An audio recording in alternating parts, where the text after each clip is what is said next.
আমার আজকের রেসিপি ছুটির দিনের জন্য একেবারে নির্ঝঞ্ঝাট টেস্টি সম্পূর্ণ নিরামিষ জলখাবার ছাতু পুরি সঙ্গে পিস আলুর দম। কোনো নিরামিষ দিনেও কিন্তু এই জলখাবারটা অনায়াসেই বানিয়ে ফেলা যায়। এটাকে ছাতুর কচুরিও বলা যেতে পারে, তবে খেতে এটা ভীষণ সুন্দর হয়, মানে দোকানের থেকেও ভালো লাগে। আর রান্না হতে তো খুব একটা বেশি সময় নেয় না এটা। তো চলুন রান্নাটা শুরু করা যাক। কচুরি যখন, আগে তো ময়দাটা মেখে নিতেই হবে। তো ময়দার মধ্যে আমি 1/2 টিস্পুন নুন আর 1 টিস্পুন চিনি দিলাম। নুন আর মিষ্টিটা আপনারা আপনাদের স্বাদ অনুযায়ী দেবেন। এবারে এর মধ্যে দিয়ে দিলাম আমি 2 টেবিল স্পুন সাদা তেল বা রিফাইন্ড অয়েল। এবার সব কিছু একসঙ্গে খুব ভালোভাবে ময়দার সঙ্গে মিশিয়ে নিতে হবে।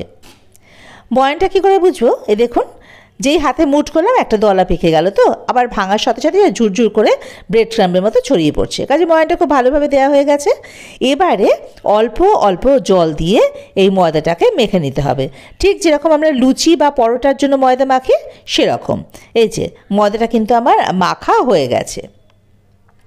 এবারে এটাকে ঢাকা দিয়ে মোটামুটি মিনিট 10 জন্য রেখে দেবো। ততক্ষণে ছাতুর পুরটা বানিয়ে নেওয়া যাক।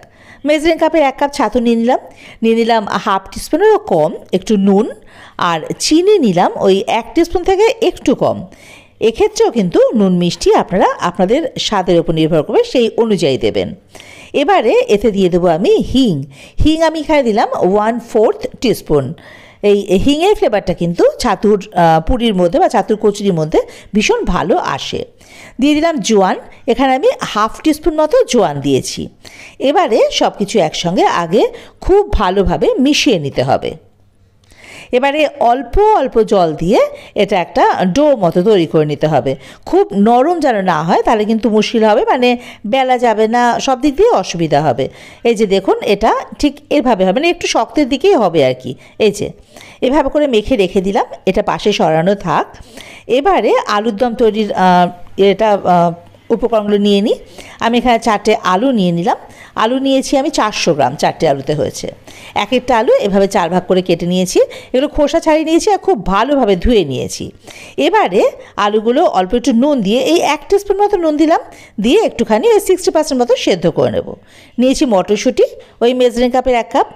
তার অর্ধেক মটরশুঁটি এভাবে ভাপিয়ে নেব, আর বাকি অর্ধেক মটরশুঁটিটা কাঁচা লঙ্কা দিয়ে বেটে নেব। আমি এখানে মটরশুঁটির সঙ্গে 1টা কাঁচা লঙ্কা নিয়েছি। আপনারা যে যেরকম ঝাল খান সেই অনুযায়ী কিন্তু লঙ্কা নেবেন। বাটা কমপ্লিট। আর এই দেখুন, ভাপিয়ে নেওয়া মটরশুঁটিটা জল ঝরিয়ে রেখেছি। এবার মশলা তৈরি করে নেবো। তার জন্য জিরে গুঁড়ো 1/2 চামচ, ধনে গুঁড়ো 1/2 চামচ মানে 1/2 টিস্পুন, আর শুকনো লঙ্কা গুঁড়ো নিলাম 1/4 টিস্পুন। আমরা তো ঝাল খুব কম খাই, আপনারা যে যেরকম ঝাল খান সেই অনুযায়ী লঙ্কার গুঁড়ো নেবেন। কাশ্মীরি লঙ্কার গুঁড়ো সেটা নিলাম 1 টিস্পুন, এতে কালারটা ভালো আসবে। আর আদা বাটা আমি এখানে নিয়েছি 1/2 টিস্পুন। এবারে সমস্ত গুঁড়ো মশলাগুলো, আদা বাটা সব কিছু গুলে নেব, তার জন্য অল্প একটু জল দিয়ে দিলাম। এবার সব কিছু একসঙ্গে খুব ভালোভাবে মিশিয়ে নেব। এতে করে গুঁড়ো মশলাগুলো সব একসঙ্গে মিশে যাবে, আর মশলা কষানোর সময় কোনো অসুবিধা হবে না, মশলা কষানোটা খুব ভালো হবে। এতে হলুদটা দিতে ভুলে গেছি। এখানে আমি আরও 1/2 টিস্পুন মতো গুঁড়ো হলুদ দিয়ে দিলাম। হলুদটাও কিন্তু এই গুঁড়ো মশলার সঙ্গে একসঙ্গে মিশিয়ে রেখে দেবো। এবারে এদিকে দেখুন, আলুটা সেদ্ধ হয়ে গেছে 60% মতো। এই যে এবার এটা জল ঝরিয়ে অন্য একটা পাত্রে তুলে রাখলাম। এখন রান্নাটা শুরু করতে হবে। তার জন্য ওভেনে কড়াই বসিয়ে দিলাম, আর এতে সাদা তেল দিলাম 1/2 কাপ, মানে চায়ের কাপের 1/2 কাপ। তেলটা গরম হয়ে গেলে আগে এর মধ্যে ওই মশলার পেস্টটা দিয়ে দেবো। ফ্লেমটাকে অবশ্যই মিডিয়াম টু লোতে করে দেবো। আর যেই বাটিতে মশলা রেখেছিলাম ওই বাটিতে একটু জল দিলাম। মটরশুঁটি বাটাটাও কিন্তু এর মধ্যে একই সাথে দিয়ে দেবো। এবার সবকটা মশলা একসাথে খুব ভালোভাবে কষিয়ে নিতে হবে। মশলা কষানোর উপরে কিন্তু রান্নার টেস্ট অনেকখানি নির্ভর করে। যত ভালো মশলা কষানো হয় রান্নার টেস্টটাও কিন্তু খুব ভালো আসে। এই যে দেখুন, প্রায় কষে এসছে। তো এর মধ্যে কিন্তু নুন মিষ্টিটা এখনই দিয়ে দেওয়া প্রয়োজন। তো আমি এখানে 1/2 টিস্পুনের একটু কম নুন দিলাম, আর চিনি দিলাম এখানে ওই 1.5 টিস্পুন মতো। কারণ আলুটা আমি যেহেতু নুন দিয়ে সেদ্ধ করেছি, তাই ওই নুনের পরিমাণটা একটু কিন্তু বুঝে দিতে হবে। তো নুন মিষ্টি আপনারা তো আপনাদের স্বাদ অনুযায়ী দেবেন। আর মিষ্টি যদি না খেতে চান সেক্ষেত্রে স্কিপ করতে পারেন, কিন্তু একটু মিষ্টি দিলে এইসব রান্নাগুলো কিন্তু খেতে ভালো লাগে। তো মোটামুটি 2-3 মিনিট ধরে দেখুন মশলাটা আমি কষিয়ে নিয়েছি। তেল বেরিয়ে এসছে, মশলাটা বেশ ভালোভাবে কষানো কমপ্লিট। এবারে এর মধ্যে আমি ওই সেদ্ধ করে রাখা আলুগুলো দিয়ে দেবো। আলুটা যেহেতু 60% সেদ্ধ রয়েছে, তাই জন্য কিন্তু রান্নাটা করতে খুব একটা বেশি সময় নেবে না। এবার মিনিট খানেক সময় ধরে আলুটা ওই মশলার সঙ্গে ভালোভাবে মিশিয়ে নেব। এই যে দেখুন আলুটা মশলার সঙ্গে ভালোভাবে মিশে গেছে। এবারে গ্রেভির জন্য দিয়ে দেবো জল। আমি এখানে 1.5 কাপ মতো জল দিলাম, মানে চায়ের কাপের 1.5 কাপ মেপে জল দিয়েছি। এবার সব কিছু একসঙ্গে ভালোভাবে মিশিয়ে দিয়ে ফ্লেমটাকে ওই মিডিয়ামে করে দিয়েই ঢাকা দিয়ে রেখে দেবো মিনিট 5।